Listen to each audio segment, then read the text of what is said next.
audiometria tonal tem como finalidade determinar os limiares auditivos. Menor intensidade em que o sinal auditivo é percebido, ora sim e ora não.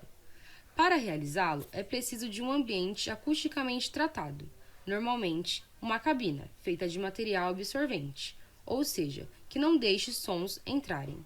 É necessário também um audiômetro, que é um aparelho eletrônico que gera tons em diferentes frequências, seja por condução aérea, óssea ou sistema de campo livre. Nós temos dois tipos de audiometria tonal, a por via aérea e por via óssea. A condução aérea é a primeira e a mais utilizada, com a ajuda de fones supraorais ou de inserção posicionados na orelha do paciente. E lembre-se, sempre comece pela melhor orelha. Nela serão apresentados tons puros que percorrerão a orelha externa, orelha média e orelha interna, nessa ordem, assemelhando-se ao caminho natural. A condução óssea é realizada caso a pesquisa de via aérea dê alterada ou tenha uma queda muito brusca de um exame para outro. A pesquisa ocorre a partir de um vibrador ósseo posicionado na fronte ou na zona mastoide, o que faz as vibrações percorrerem pelos ossos da cabeça e chegarem diretamente na cóclea. O sistema de campo livre é mais utilizado para avaliar a audição quando não é possível utilizar os transdutores de via aérea e óssea, por exemplo, em crianças muito pequenas, de até 24 meses.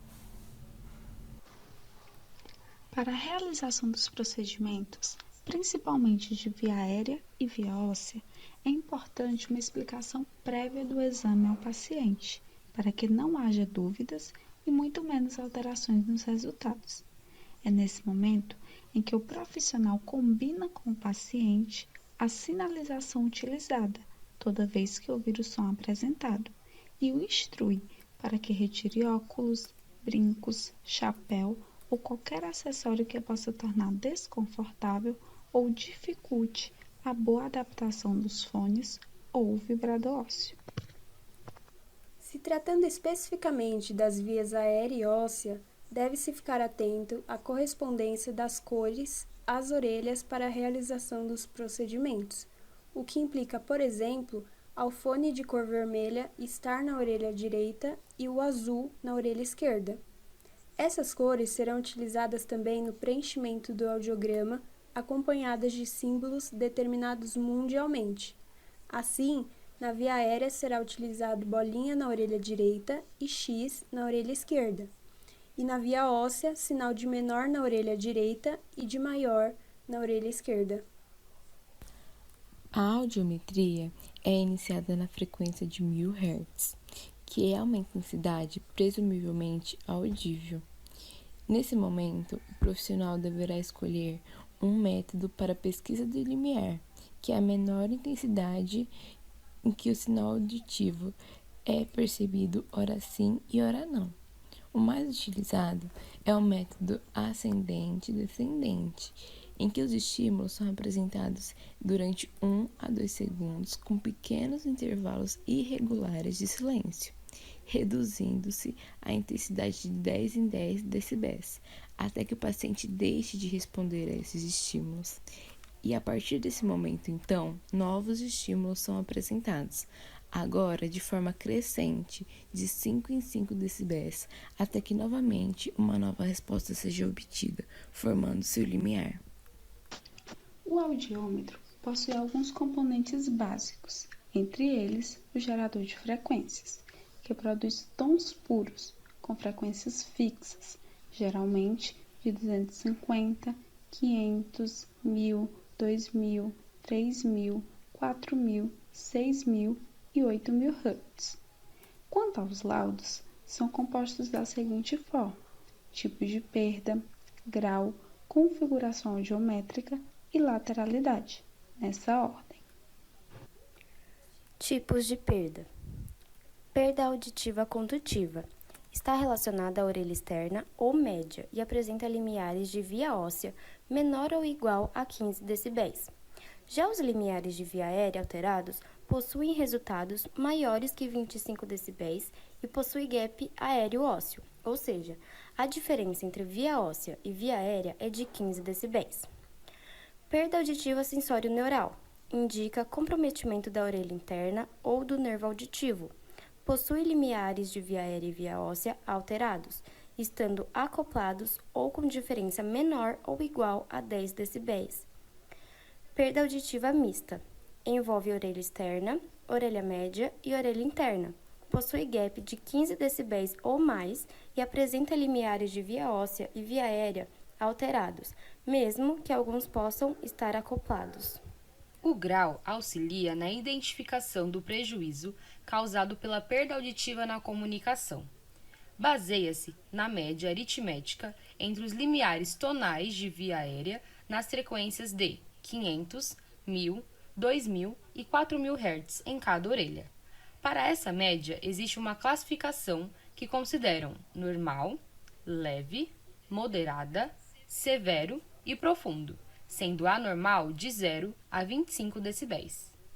A classificação da configuração audiométrica leva em consideração os desenhos dos limiares encontrados em cada via aérea para cada orelha, formando das frequências graves para as agudas, sendo elas a ascendente, que os limiares possuem uma melhora maior ou igual a 5 decibéis por oitava.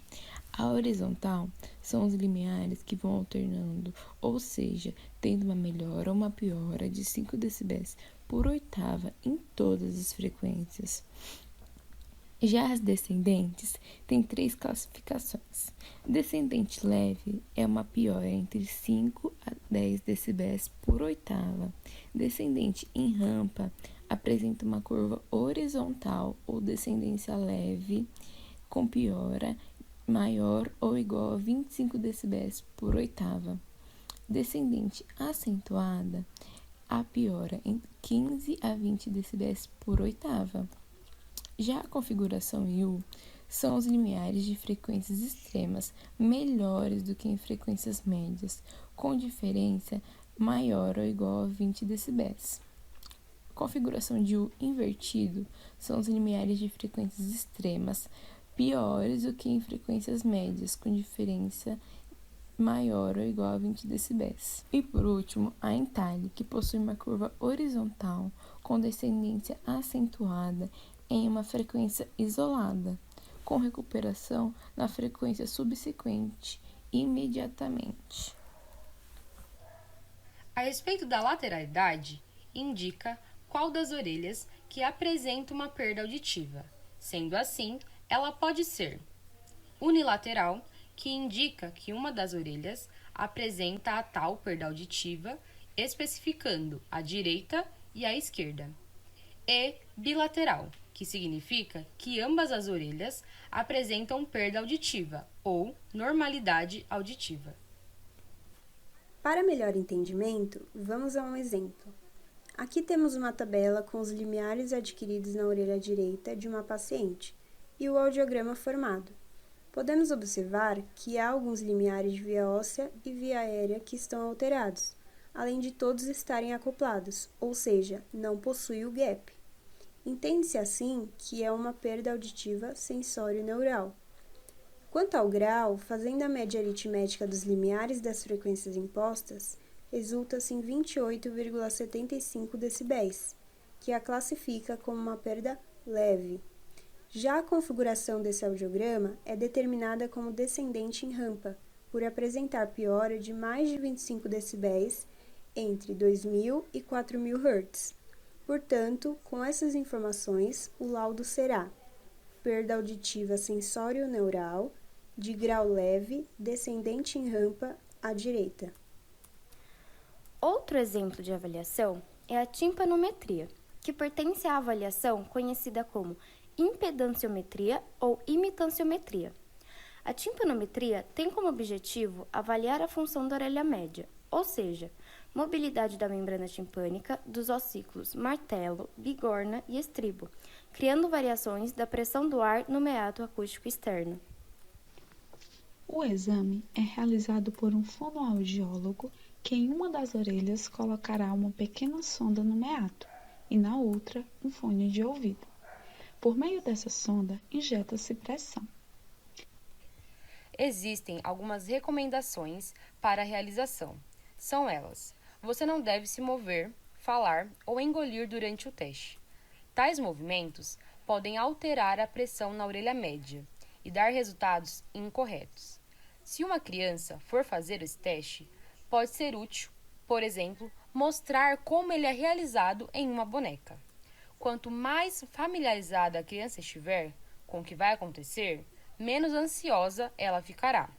Além disso, recomenda-se que o paciente evite ambientes com bastante ruído 10 horas antes do exame. Assim como a audiometria tonal, a timpanometria possui gráficos de visualização. Segundo James Gerger, o timpanograma pode apresentar 3 principais tipos de curva. A curva A é caracterizada por um pico máximo ao redor de 0 decapascal de pressão, e é mais comum ser encontrada em indivíduos normais ou em portadores de otosclerose. A curva B mostra-se inalterável, mesmo que no meato acústico externo as variações de pressões sejam grandes. Essa curva é mais encontrada em pacientes portadores de otite média. O terceiro tipo foi denominado como C, pois possui o ponto mais alto descolado para pressões muito negativas, acima de menos 100 decapascal, e é mais encontrado em pacientes portadores de mau funcionamento tubário. Bom, por hoje é só. Esperamos que vocês tenham entendido todo o conteúdo passado. Fiquem ligados nos nossos próximos vídeos e nas nossas redes sociais. Tchau!